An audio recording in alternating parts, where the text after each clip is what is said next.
జై శ్రీ గణేష. ఇంతకుముందు ఎపిసోడ్లో మనం ఏం చూసాం, జనమజేయుడు ఎలా అయినా సరే తక్షకుడి మీద పగ తీర్చుకోవడానికి సర్పయాగం చేయాలనుకుంటున్నాడు. దానికి అతని భార్య సువర్మ పూర్తిగా సహకరిస్తుంది. భూమండలంలో పేరొందినటువంటి శిల్పులందరినీ పిలిచి ఒక అద్భుతమైనటువంటి యజ్ఞవాటిక నిర్వహిస్తాడు. అక్కడ ఉన్నటువంటి అగ్నిహోమాలే కొన్ని లక్షల్లో ఉంటాయి. కనిపించిన తెలిసిన బ్రాహ్మణులందరినీ కూడా పిలుస్తాడు. అంత పెద్ద యజ్ఞవాటికను తయారు చేస్తాడు. అక్కడికి ఎలా ఉంటుంది అంటే కొన్ని కోట్ల మంది ఒకచోట ఉన్నట్టుగా ఉంటుంది. సర్పయాగానికి సంబంధించినటువంటి మంత్ర ఉచ్చారణ నిర్విరామంగా జరుగుతూ ఉంటుంది.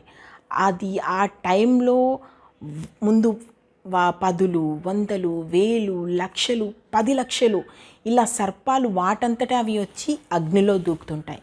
అవి చదువుతున్నప్పుడైతే ఒళ్ళు గగ్గుర్లు పొడుస్తుంది. సర్పయాగానికి సంబంధించి అంటే దాదాపు 200 నాగుల జాతులు ఉంటాయి. దాదాపు ఇప్పుడు వాసుకి సంబంధించి కానీ, ఆదిశేషుడు కానీ, నాగులు, కాలదంతులు ఇలా దాదాపు ఒక 200 జాతులకు సంబంధించినటువంటి నాగులు, అందులో ప్రముఖులు, వాళ్ళు ఎవరెవరు ఎలా వచ్చారు, ఎలా అగ్నికి ఆహుతయ్యారు, అలా అవుతున్నప్పుడు అక్కడ వస్తున్నటువంటి వాసన, నిప్పులు, అది అసలు చాలా క్లియర్గా రాస్తారు భారతంలో.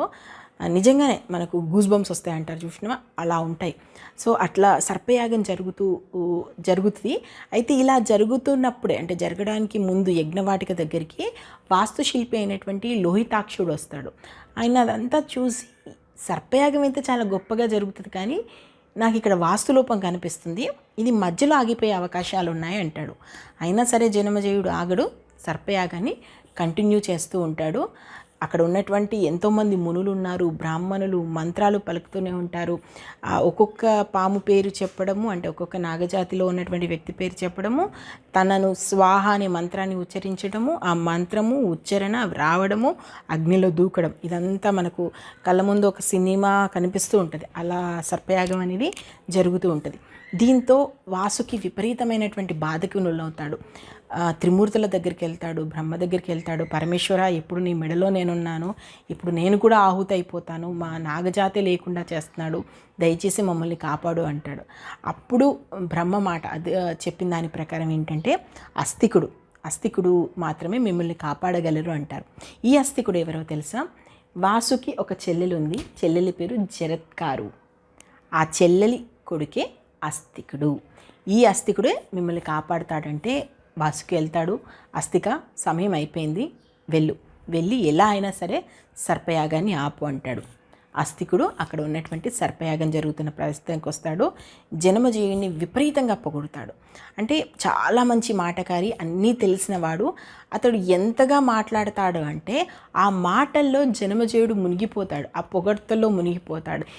ఇంతవరకు ఇలాంటి చక్రవర్తి లేడు, నీలాంటి యాగం లేదు. ఈ యాగం గురించి, అతని గురించి చాలా మాటలు మాట్లాడడంతో ఆ ఉత్సాహంలో జనమజేయుడు అస్తికుడికి ఒక మాట ఇస్తాడు. నువ్వు నన్ను చాలా సంతోషపెట్టావు, కోరుకో, నువ్వేం కోరుకున్నా తీరుస్తాను అంటాడు. మాట తప్పరా మహారాజా అంటే ప్రసక్తే లేదు, నువ్వు ఏం కోరుకున్నా ఇస్తానంటాడు. ఇలా అస్తికుడికి జనమజేయుడికి సంభాషణ జరుగుతున్నప్పుడే అక్కడ ఉన్నటువంటి పురోహితులు తక్షకుడి పేరును తీసుకొస్తారు. తక్షక స్వాహ అనేటువంటి మంత్రోచ్చన జరుగుతుంటుంది. తక్షక స్వాహ అనడమే మిగిలింది. అంటే ఇది యజ్ఞం, ఇక్కడ తక్షకుడు ఉన్నాడు, ఇటు పక్కన అస్తికుడు ఉన్నాడు, ఇక్కడ జనమజేయుడు ఉన్నాడు. అస్తికుడు ఇప్పుడు అడుగుతాడు, ఏమని? ఈ సర్పయాగాన్ని వెంటనే ఆపేసేయి, ఇదే నువ్వు నాకు ఇచ్చిన మాట అంటాడు. అంతే. జనమజేయుడికి ఏం చేయాలో అర్థం కాదు. పక్కనే తక్షకుడు ఉన్నాడు. కొన్ని క్షణాలు ఆగినా సరే తన పగ తీరుతుంది. కానీ నేను మాట ఇచ్చాను, వెంటనే ఆపేయమన్నాడు కాబట్టి వెంటనే సర్పయాగాన్ని ఆపేస్తాడు. తక్షకుడు బతుకు జీవుడా అంటూ బయటపడిపోతాడు. అసలు నాగజాతిలో కొంతమంది ప్రముఖులు తప్ప చాలా విషసర్పాలు, చాలా విషజాతులు, చాలా విషనాగులు అన్నీ కూడా సర్పయాగానికి బలైపోతాయి. మరి ఇప్పటికైతే జనమజేయుడు తన ప్రతీకారాన్ని తీర్చుకోలేదు. ఏమైనా తీర్చుకున్నాడా, లేదా అతని మనసులో ఏమైనా ఆలోచనలు వచ్చాయా? ముందుకు మహాభారతం ఎలా సాగింది నెక్స్ట్ ఎపిసోడ్లో చూద్దాం. నేను మహాభారతం ఉన్నట్టు చెప్తున్నాను. మీకు నచ్చితే ఆశీర్వదించండి. ఇప్పటి వరకు మహాభారతంలో ఏం జరిగిందో తెలుసుకోవాలనుకుంటే మన ఛానల్లో ప్లేలిస్ట్లోకి వెళ్తే మహాభారతం ప్లేలిస్ట్ ఉంది, మీరు చూడొచ్చు. Thank you. జై హింద్.